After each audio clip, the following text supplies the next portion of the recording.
My name is Rita Rosenkranz. I hope you're here to hear all about the agent-author relationship. One of the marvelous things about the agent community is that there is great variety. I said that authors come in all shapes and sizes. Well, certainly agents do as well. And I hope that you'll take kind of succor from that, because if you are rejected by one, well, guess what? There are dozens and dozens, if not hundreds, maybe way too many for my taste, agents there. And there is that chemical thing happening. So not me, maybe someone else.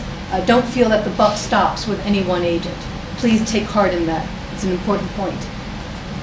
I liken it to a locker room, in fact. Again, all shapes and sizes.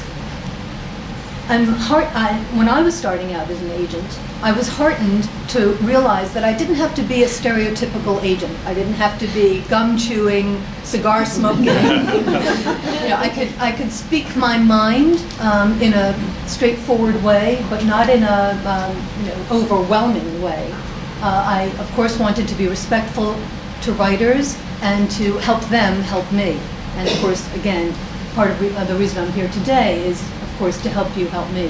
And I've had, by the way, good success at writers' conferences. Again, that's what reinforces my travel. But authors can't be lumped together easily. Some are self-starters with sharp marketing instincts. Some need regular prodding and would much rather write than promote their work. As I said today, promoting is non-negotiable, and if an author is not willing to promote, no matter what their content, of what they're writing, they're less interesting to me. Some suffer from writer's block, and others are onto the next project before the ink on the last one is barely dry.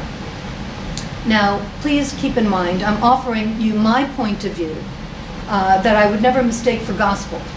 I readily realize that agents have different points of view, and I want you to think that perhaps there's some common ground in what I'm telling you today.